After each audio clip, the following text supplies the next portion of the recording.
welcome back, ladies and gentlemen, to Bell to Bell with Bobby Blaze. I am your host, Professor Jeremy Vilmur. And joining us now, Arn Anderson's favorite enhancement talent, the Kingslayer, Double B, Bobby Blaze. What's happening, Bobby? Hey, Professor, man, not too much. Just going to tell you a little bit about this past weekend. I didn't see Double A Arn Anderson. I did see JJ Dillon. Reached out and did the old fist bump, just kind of acknowledge each other.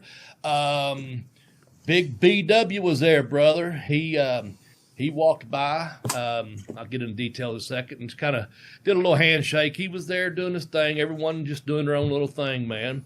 But, I went to Chillicothe, Ohio. Bobby Fulton had a big deal called the Reunion, a homecoming. And, man, he had some stars on this damn thing, man. I'm going to tell you. I got to see, I'm going to go over some people I got to see and just kind of go back and have some fun with it. But anyway, I got to see Tommy Rich and Shane Douglas, of course, and Bobby Fulton. But they had my brother went with me, and it was a great time spending time with my brother, and that's always real cool. And Shane Storm came by, and that's, he's like family, him and his beautiful wife, Vanessa. I was actually going to stick around and watch the show, but I didn't. I'm glad I didn't. And my hemorrhoids this morning are thanking me because that ride up there was comfortable, but sitting on that concrete in a steel metal chair and getting up and walking around on that concrete, I was like, fuck, and man, I'm paying for it on hemorrhoids a day. Yeah. Anyway, we were sitting where we were at. We were inside the doors, about third row over, and they had these little panels. I have a table across my table. My banner goes vertical across, or horizontal rather, across my table.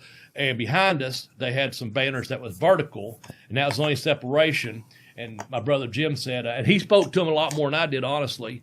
But we had our backs taken care of, man. Right behind us was Rick Steiner and Ron Simmons. Damn! Holy shit. Yeah, my back was pretty much up against Ron's, just that little thing between us, and then his was against Rick's. We had room. It wasn't like back to back, don't get me wrong. Yeah. I spoke to him, of course, and they were busy, and then Jim, he had some conversation with them. I thought that was pretty cool, man. But again, they were real busy, and they wasn't there to be, talk to us all day. They had fucking people in their lines. Oh, yeah, I'm sure. But the other people, Scott Steiner was there. He did a deal where he just was with Buff Bagwell for a little bit, and then he come over and he did a deal where they took a picture of him and Rick together. And then when I was leaving, they did a bit where I guess it was the NWO. It was going to be Buff and Steiner and Kevin Nash. And Nash had a huge ass line most of the day, and then they had, I didn't even see him, but he was there. Kurt Angle, they had him out in the gym. He had his own place out there and had a huge wow. one, I guess. I did get to see Brian Armstrong, Joe Road Dogg, Jesse James. Yeah. Got to talk to him. I hadn't seen him. We had texted each other. I was like, I saw him on the poster when it first came out, and I was like, you're going to be in my neck of the woods, buddy. I'll be seeing you. It was great to catch up, Brian. He was like family at one time, on the road. Talked to Billy Gunn, super nice guy. He had just wrestled. I'm not sure if Brian did or not, but Billy Gunn and his boys, they had wrestled in Lexington, Kentucky the night before, which would have been Friday night. Friday night, Jeremy, he said, man, and he told me his experience, coming in from Florida. And he said, yeah, I said, you make it in on, you have a good flight and this and that. And he goes, man, we was in Lexington last night. Well, I knew there was a show there because I knew a couple other people were booked on it. Anyway, Friday, about 5:30, Jeremy, it's 70 fucking degrees here, okay? Mm. At 7:30, it's fucking 30 degrees and about 2 inches of snow. And by about 9:30, it's like fucking almost down to 22, I think it was, with 4 inches of snow. Jesus That's Christ. how quick. Kentucky was saying, you want to see some weird fucking weather, hold my beer, motherfuckers. Holy smokes. Anyway, we got up to about 5 to 6 inches of snow in this area, and there was a lot more up. We was heading towards Ohio. In Ohio, they was getting a lot worse up there. But by the time we left here, Chillicothe's only about 75, 80 miles. All the roads were clear, easy trip up, easy trip back. Just the way things work, because it was looking crazy. I have to say, I give props to Bobby Fulton for throwing this thing together, man. It's really, because everyone got there and they was all talking about the weather and travel from this and that, because people was coming from all over. Trying to think, Ricky Steamboat was there. Let's see. Trying to think who else was there. I guess Jackie Fulton was there. I didn't get to see him. Tully Blanchard was there. Didn't get to speak to him. Like you see, some of these things you get to talk to people and some of you don't. But my brother and I, we talked to Rip Rogers, and man, that guy just tells some stories. He's great, man. If you ever get a chance, I wish we'd get him in this podcast, but he'd talk for 3 fucking hours. Hey, you know what? If you could get Rip Rogers and he wants to talk for 3 hours, fine. Okay, I may send him out a text. But Rick McCord was there. I don't know if you remember Rick McCord or not from back in the day, but he was there, man. He showed up. And, no, I don't. I thought that was real cool. Rick McCord. I'll have to look it up. He was a Memphis talent and ICW talent. I think he ended up doing some NWA or Georgia at the time. Not sure which. Yeah, I remember Mike McCord. No, this was Rick. Okay. And real nice to see him. But anyway, had some things just have, like I said, we had our back covered. They had these vendors there, of course. They sell, different things. If you've been to enough conventions to know. And, man, they had these mystery boxes and they had, artwork and all this, but they also had some wrestling gear. And my brother said, man, go over and check it. They're real nice guys from California. As far as I know, they flew in for vendors. That's pretty damn far. That's a ways, yeah. Yeah, and there were several vendors there. Real nice guy sitting beside us, but he was like from Cleveland, like 2 hours away. There was another vendor I talked to on the way out, real nice guy. But again, he was like 2 hours away. But these guys from California, not going to mention their names or anything. They had some stuff over, some gimmicks. And anyway, my brother said, man, did you see them tights? He's sitting there and he's like, the pants are not tights, are not pants. And I go, trunks? He goes, yeah, that's what I was trying to say. He goes, I couldn't think of what it was because, he goes, you'll just have to see them and you'll understand why I didn't say trunks. And I said, okay. He goes, check out the Ric Flair trunks. Okay. So I go and I talk to the two guys and I'm looking around and I see them. They got the Nature Boy green he wears, right? Yeah, yeah. Well, they got a pair of trunks. They got RF on them. But dude, they are not. They're supposed to be trunks, okay? And they had several pairs, not just the Flairs. Looked like maybe a Steamboat and a couple of maybe a Midnight. I don't know, but dude, he put down Ric Flair nursing home trunks. Oh Lord, they looked like someone had God, go to hell for price saying this.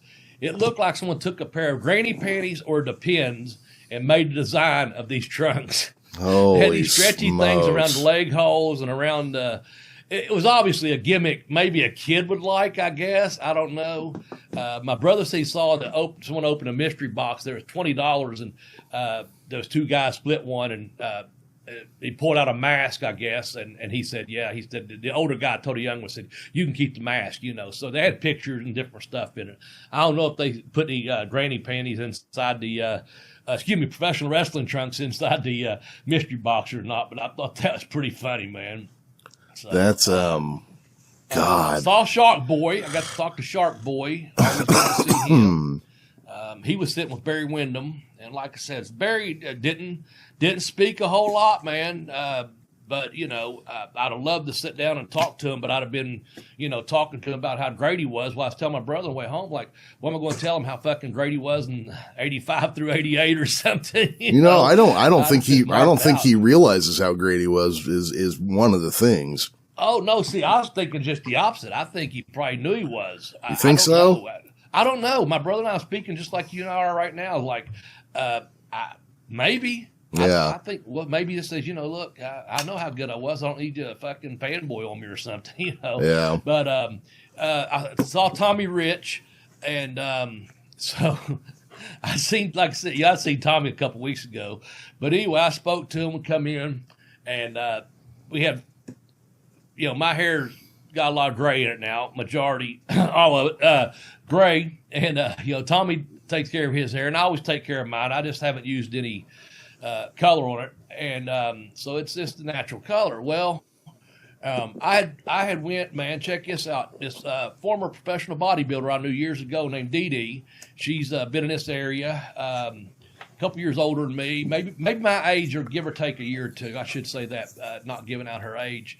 But beautiful lady, man. I stopped in and got a haircut from her on Friday, and what a beautiful experience I had, man. She goes, "Oh, hey, the wrestler, how are you?" And I was like, "I know you, Dee Dee," and we just hit it off. She started talking about the Great Escape, where when the wrestlers used to come through here, that was a gym they worked out at, and it was just a really cool experience. Gave me a good haircut and all that. But anyway, got the gray in it, and so when I was over there with the seminar when Tommy done it. They would get ready to do a time warp. Don't worry, Earl, we haven't forgot about your commercial, buddy. We was over there. He asked me, he goes, they were going to do an appearance. He goes, "Hey, you going with us to the appearance?" And I was like, "No, man, I've already been over there. I've had my time back in August." And I said, "No," I said, "That's my hometown, Tommy." I said, I've been down there several times. I said, "But I've already had my appearance." He goes, "Oh, well, the reason I want you to go, man," he goes, "I want you to be my daddy, Bobby." He goes, "Man, that hair's looking good." And I said, "Well, Tommy, I'll be your daddy from now on. How's that?" So he, yeah. And so we ribbed each other. Well, anyway, so yesterday, I talked to him, come in, "Hey, how are you?" Blah, blah, blah, fuck off, kind of thing. Well, I went to talk to Kevin Sullivan, and he was engaged in this conversation with this elderly gentleman. I could tell he was having just don't want to bust in on him. Yeah. And so I went and used the restroom and come back. I said, "Oh, it's Kevin." Well, I waited. I looked up, but there was I talked to Rude Boy from up in Detroit. I talked to him. He's got a book out. He's got some stuff going on up that area. He's been wrestling in the NWA too, I believe. Yeah. I talked to him. Good dude. Anyway, he was beside Tommy and Ricky Steamboat. So I looked up, and Rude Boy and I had already spoken a couple of times, actually. And so there's Tommy and Kevin Sullivan talking. I said, "Here's my chance." Well, what happened was, about 20 minutes before this, they announced that a wrestler wasn't going to make it in. I couldn't remember if it was Luke Hawk or someone couldn't make it in due to a flight. They tried to get him into Columbus, couldn't. Anyway, something happened. And they said, "But fans, today filling in, we've got Wildfire Tommy Rich is going to be, wrestling later on tonight. He's going to take his place as a tag team, Well, of course, people popped, Yeah. And no one booed that whoever wasn't going to be there. My brother and I, we kept trying to figure out who the hell they said, but I don't know. Anyway, so I waited. I went over there. I said hi to Kevin. I said, "Yeah, I started speaking to you earlier. You was engaged, gentleman over there." And he goes, "Yeah, blah, blah, blah." Well, anyway, right in front of Kevin, I said, "Tommy," I said, "don't you think you ought to ask your daddy before you decide to get out there and wrestle anymore, boy?" And he looked at me. He said, "God damn you, Bobby." And Kevin walked away. He caught on. He took a couple steps back that he was at, and I was like, "Tommy, man." And so he had a good line, but there was mostly at this point I wasn't trying to interrupt his business, but the people standing there was actually getting signed by Ricky Steamboat. But some way there was a highlighter there, and some way Tommy had it on his nose, and I just leaned down. And I said, "Tommy, just wipe your." There was a yellow streak underneath his eye, like you just brushed it unintentionally with signing something, Yeah. And he said, "All them fucking people right there is probably going, huh, look at that guy. Look at that guy. Got that yellow streak on him." I said, "No." I said, "It just appeared." I said, "You must have just had it on your finger or something." I said, "It just letting get it off there." We had a little laugh about that. But, funny things like that happen, man. Some people you get to talk to, and some people you don't. Some people you want to talk to, and some you don't. And I'm sure they feel that way about me too. Oh yeah. But we had some unique experiences. You want to ask anything? I've got a couple other stories. I definitely got to get in here, man.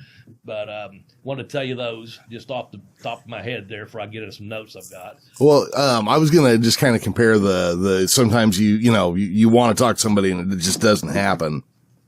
Yeah. I don't know if you know who Jim Shooter is, but he was a writer and editor at Marvel Comics for like 30 years. And during the 80s, when the big story started coming out, he was the editor-in-chief over there. Okay. And I ran into him in a comic show in Reno. I think it was Reno. And I'm standing there at his table because I'd like to meet him, Yeah. And he's talking to some big boob chick. So I'm like, I'm not cutting in on that, but I'm not going anywhere, you know? Yeah. I'm there for a couple minutes. My ex-wife comes back from doing whatever she was doing. She's like, hey, I don't know, whatever, it might have been like Adam West or something, blah, blah, blah. Oh, well, I got to go. And I say, hey, Mr. Shooter, I don't want to interject here. I said, but I wanted to thank you for the 1980s. And he reaches over, he shakes my hand, and he goes, hey, I'm already turning around, walking away. He goes, what's your name? I go, it's not important. And I just took off. Yeah. That's cool, man. Yeah. That's cool. Well, we sat directly across from Greg the Hammer Valentine. And I thought my brother had said something earlier. And he was just sitting there. And if you know what Greg Valentine looks like, you'll appreciate this even more. And I said something. I said, man, he still looks mean and hateful as ever, you know. And my brother said, what, did you expect him to age gracefully, you know? And I walked over and said hi to him. He just sits there, man. He's just sitting there. Does he just glower at people? That come by, but it's the weirdest thing. He just sits there like, people come up and have stuff from the sign, and they buy stuff from the stuff, but man, it's just like he looks like he's just fucking miserable being here sometimes. Well, he looks like the kind of guy who's gonna eyeball fuck everybody that walks by his table. You know, just he was looking at me, and I finally got up. I had spoke to him, or I walked back. It was dead time, and I walked over. I said, "You all right, Greg?" And put my hand out. I go, "Yeah, I'll get you something to eat." You know, something like that. Like, okay, you know, just. But Jimmy had spoken. You know, he'd spoken to several people. He got up, and moved around a little bit. We took turns. You know, I had the belt there on the table and some books and T-shirts. Oh, and this was because of my brother. We sold a book to a woman who couldn't read. He's the one that sold it to her, not me.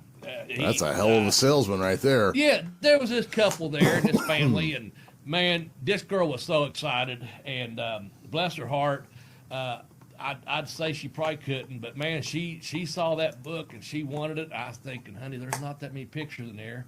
But anyway, I had that thought, you know, and then I signed it, and she was a sweetheart, you know, and Jimmy said, he goes, you know that girl probably couldn't read, don't you? I said, well, yeah, but you're the one that enticed her over here to the damn table, man, you know.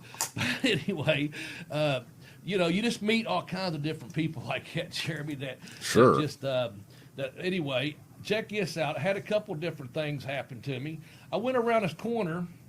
There's a guy up there from, I think, from Cincinnati, wrestled with Big John. Well, he had a fucking midget with him, and they was around a corner. The way the table was going, I walked down and was edging around a corner. I went over to speak to a couple other guys I knew. Well, this midget has been over the table listening to a story, I guess, from Big John. But anyway, the guy, he shot up off the table, the midget did, and started to run around the corner like he had something to tell, like fucking tell a wrestler, like tell a phone, telegram, tell a wrestler, whatever. Yeah. What, dude, he shot off of him, and his shoulder hit me right in the ass, and I about gave a midget a bump right there, man. I mean, he about took his own bump, turned around and spun into my ass, you know. Yeah. And I was like, you know, sometimes life is, for a midget, I would imagine, is nothing but elbows and assholes, you know. Oh, yeah, depending on the height, I could see that, yeah. Well, he got the butt yesterday. One of them did, because there was two of them there. Believe it or not, I was at a place that there was more than one midget. And anyway, this other midget come up to my table, and I told Jimmy, I said, fuck, this midget around the corner here just about took a bump from me, and I don't know if it's not this one here now. Well, the one that was standing in front of me, after the nut shot from the midget or whatever, because he hit my butt, because Jimmy first thought he said I got hit in the nuts by a midget. I was like, no, it's my butt. And well, anyway, this other midget come up to buy a picture. He asked me how much the 8x10s were. Okay, I said $10. I kid you not. He said, so I had two smaller pictures, 4x6s, right? Yeah. Well, they're $5 each. Okay. So he said, I really don't want a big picture. Can I buy a small picture? And I was like, yeah, you know what? I said, just give me 5 instead of 10, because he's going to give me a 10 to buy an 8x10. I said, just give me 5 and take both of those, the one with the blood on and the one with me holding the belt, right? I said, just take both both of those for $5. And so the midget gave me 5 ones because he said he didn't carry big bills. You know what's bad? What's bad, Bobby? Hold on, I got to get this one out there while I'm still thinking it. I thought you were going to say he said he was a little short when you told him the dollar amount. Well, that 8x10 was too big for him. He said, Oh, I just couldn't fit in his hands. Yeah. So anyway, the 2 other things that happened that's very, very unique.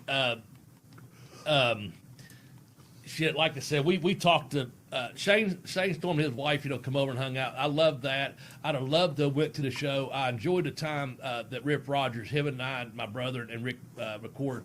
Rip told some stories, man, from back in the ICW and really good stuff. And he goes, and those are clean ones, and he is just a character and a half, but a good dude there.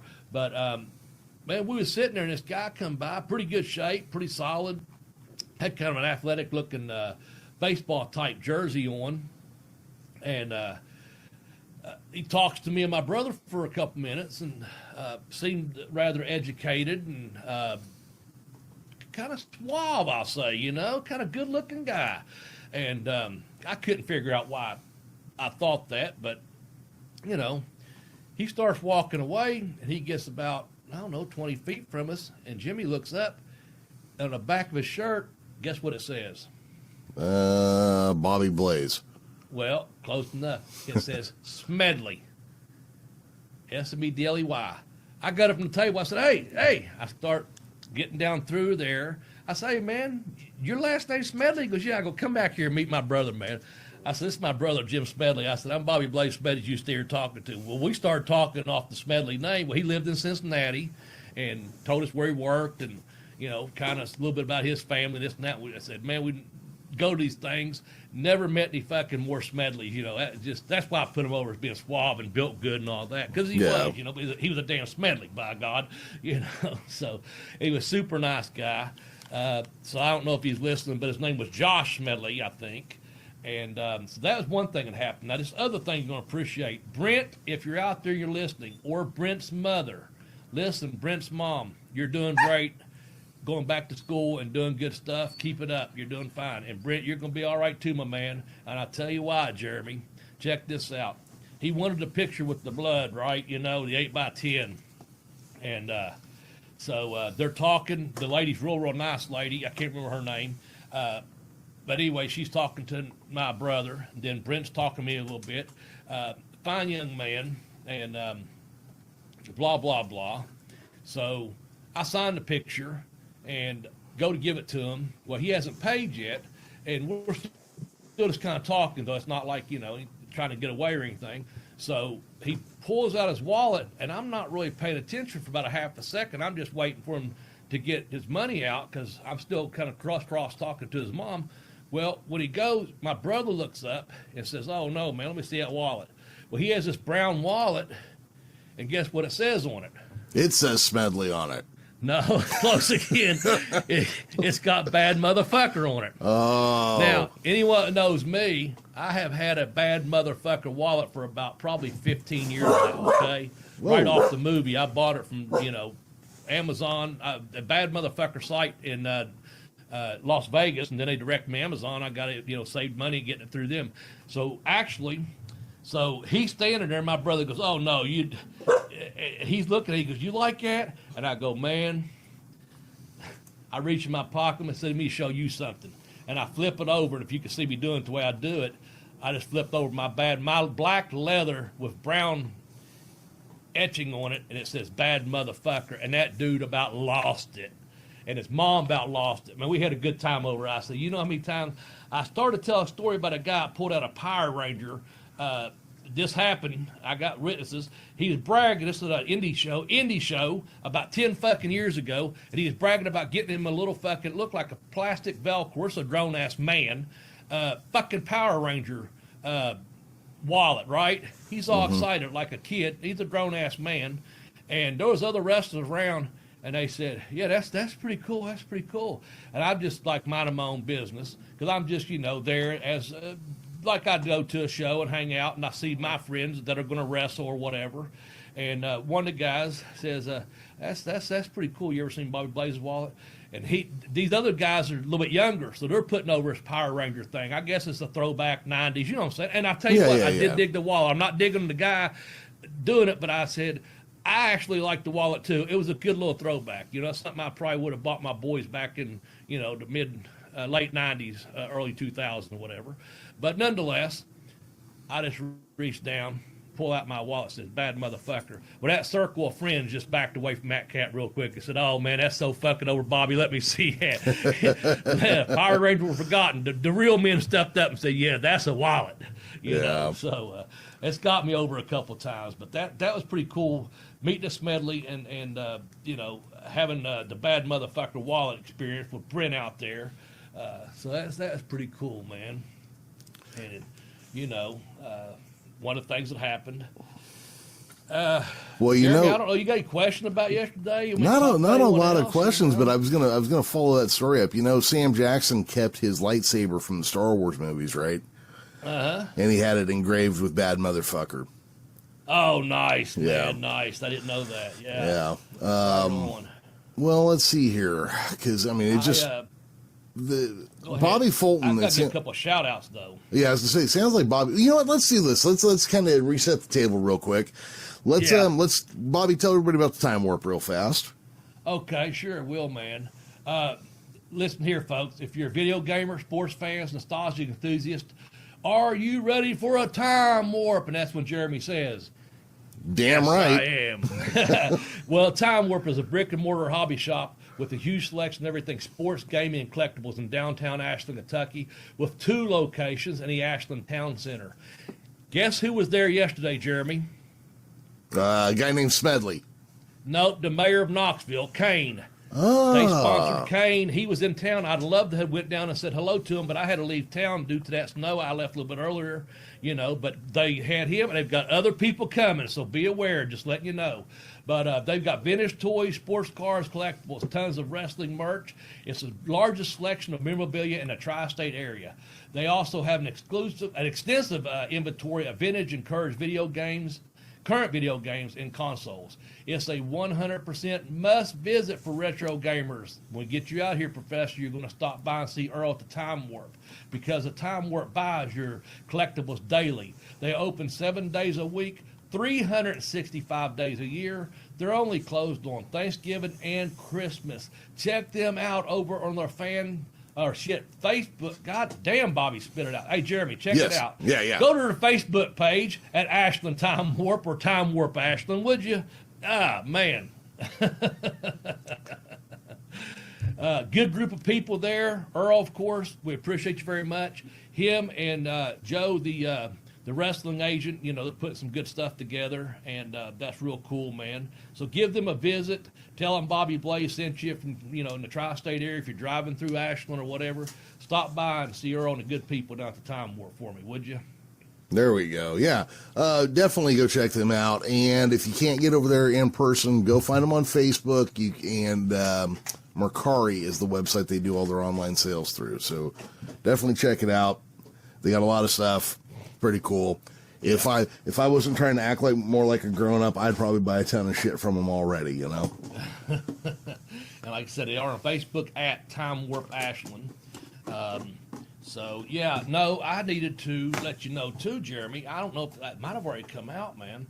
I did a podcast today, and before we did our podcast, and it was called. I met this gentleman from over in England, Glenn Abbott. Shout out to Glenn.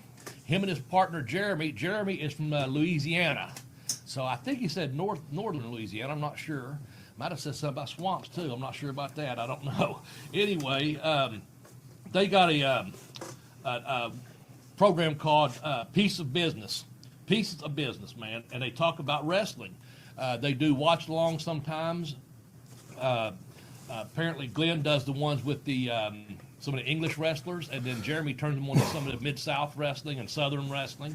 they wanted to have me on right when they first started their podcasting, and things just didn't work out schedule-wise. And as they told me today, they was very glad it didn't, because now they're 71 episodes deeper, and they are so much better than when they started. And you and I both know how that goes. Oh, yeah. But I wanted to give Glenn and Jeremy a shout-out, and check out this week's podcast. I'll tag it on my Twitter.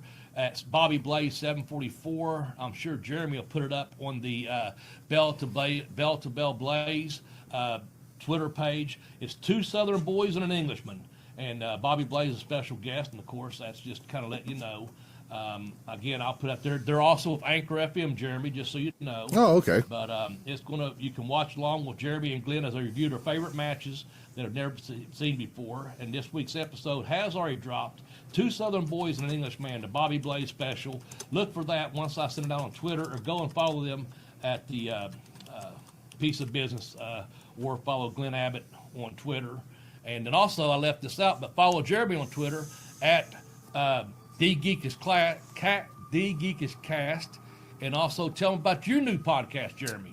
So my new podcast is actually me and a co-host. We are focusing very specifically on Captain Christopher Pike of Star Trek, who was a guy who had just shown up in one episode before they had hired William Shatner. He was going to be the captain, and then he backed out when it wasn't picked up. But they've got a new series about this character coming out on Paramount Plus. So right now we're going through the original series, the movies, and other stuff about the character, and then we're going to watch along as the new TV show comes out. Cool. So you still drinking that bad wine?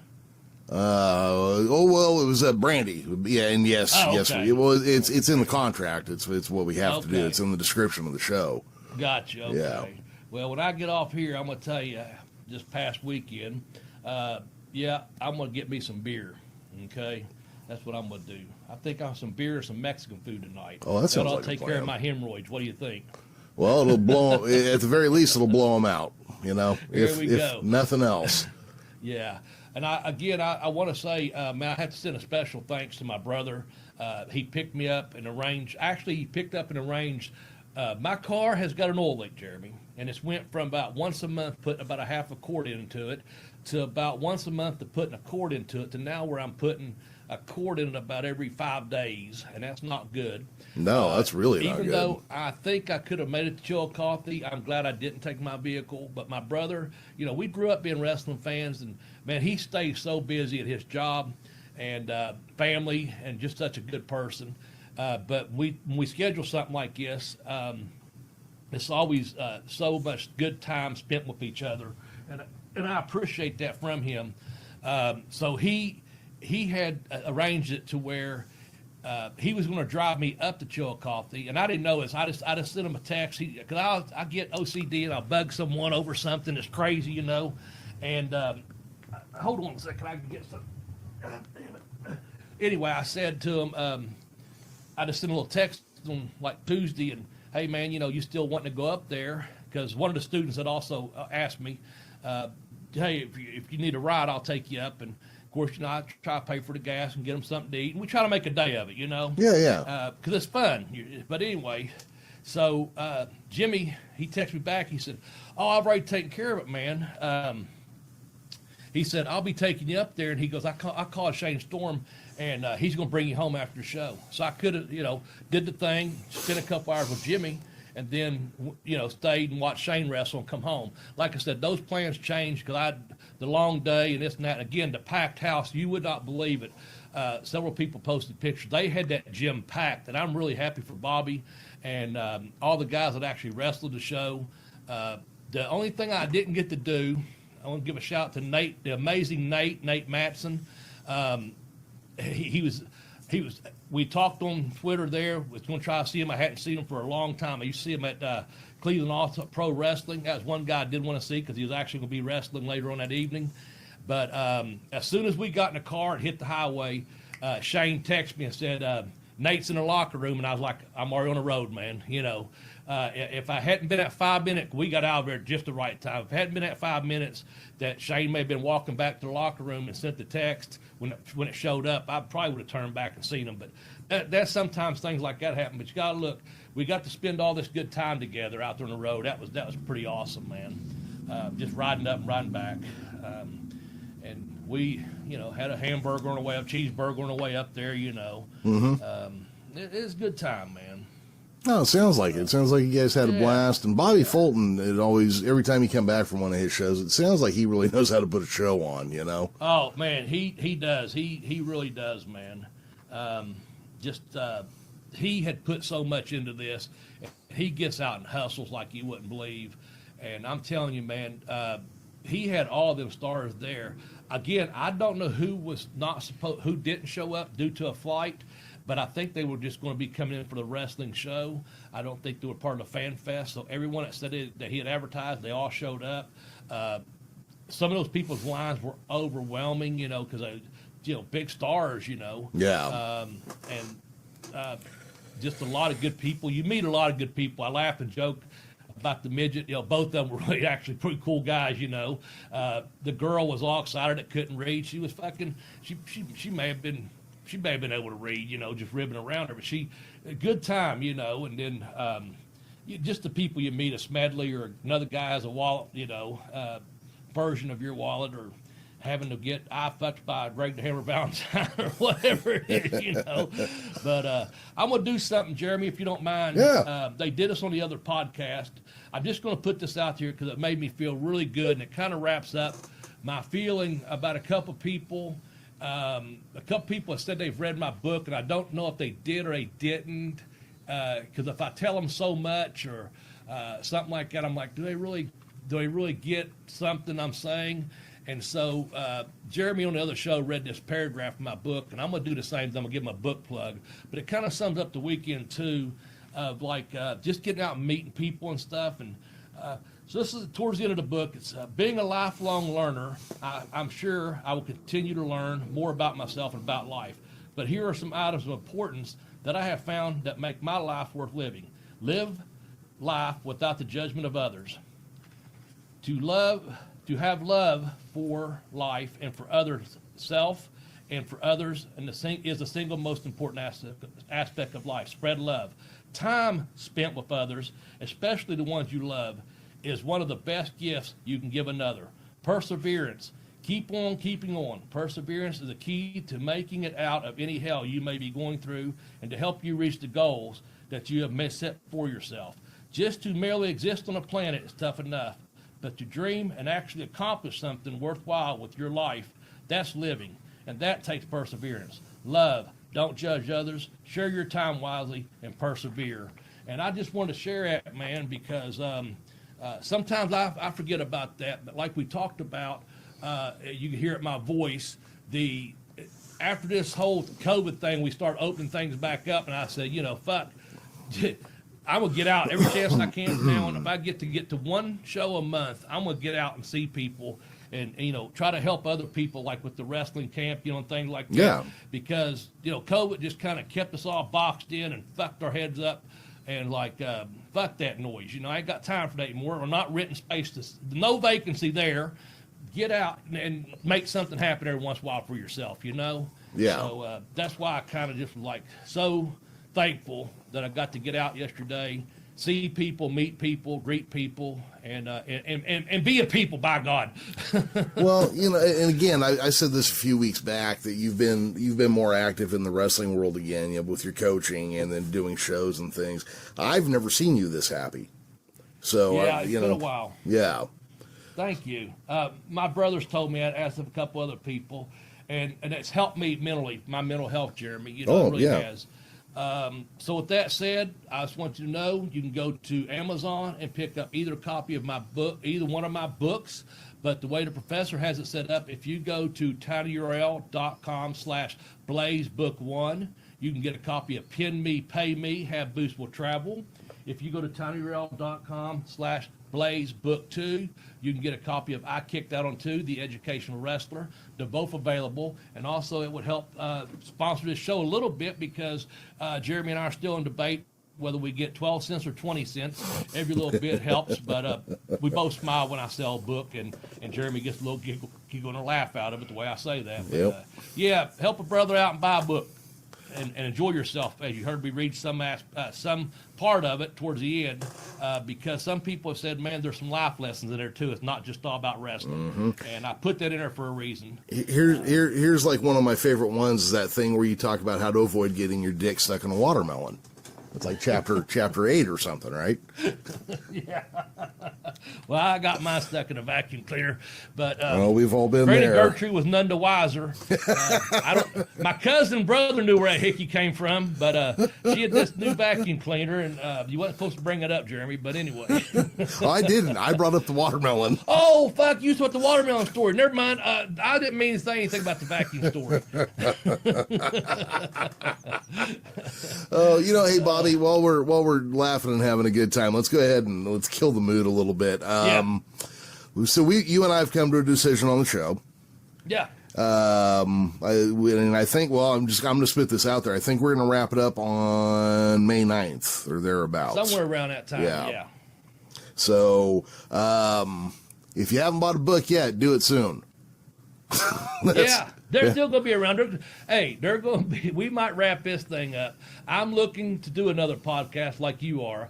I may do a weekly little thing just on my Twitter feed or something like that, a YouTube channel or whatever. I just want to tell you something real quick. I just pulled this up. World Classic Professional Big Time Wrestling was packed out last night with over 3,000 people in attendance.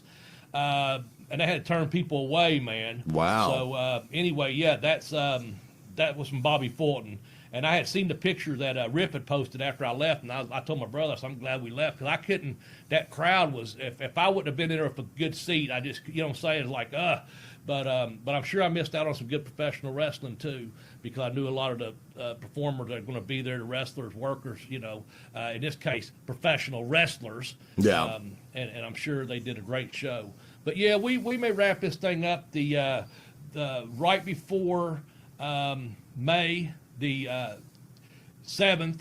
I'll be at Bluegrass WrestleCon in Ashland, Kentucky, and I'm going to be doing that show.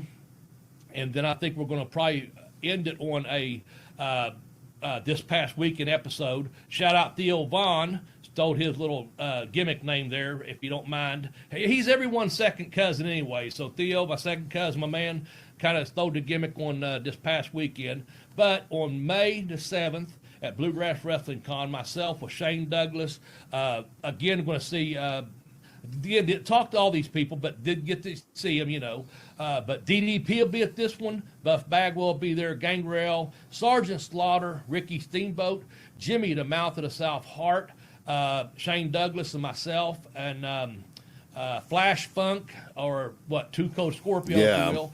Earl and Joe the Wrestling Agent are bringing them guys in, and that's May the 7th at the Kentucky Highland Museum in a beautiful downtown Ashland area. It'll be springtime here, and it will be a very beautiful time of year to come to visit Ashland. Now watch it fucking snow. Probably. But anyway, yeah.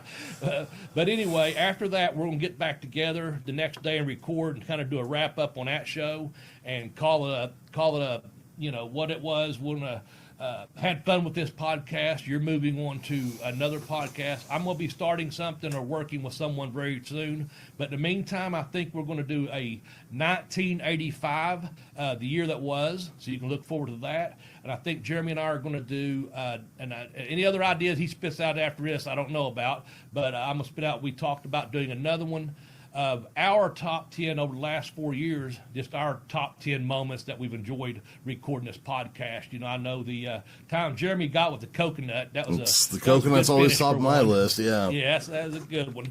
But we'll talk about, people we've done top 10s on, and also, Jeremy, I think it's good. We're going to probably have to honor a couple people that's helped us along the way that's no longer with us. And as I was talking to the other podcast earlier, just some people's passed away since we've done this podcast, Oh, yeah. We'll honor them too at some point, I'm sure. So anyway, you got anything you want me to wrap it up with? 'Cause I know what I'm going to say next, man. Let me think here. Good? Yeah, I think I'm good. All right. We'll see you at the matches, wrestling fans. For myself, Professor Jeremy Vilmur, the late Tex Johnson, and Arn Anderson's favorite enhancement talent, Double B Bobby Blaze, bye-bye, everybody.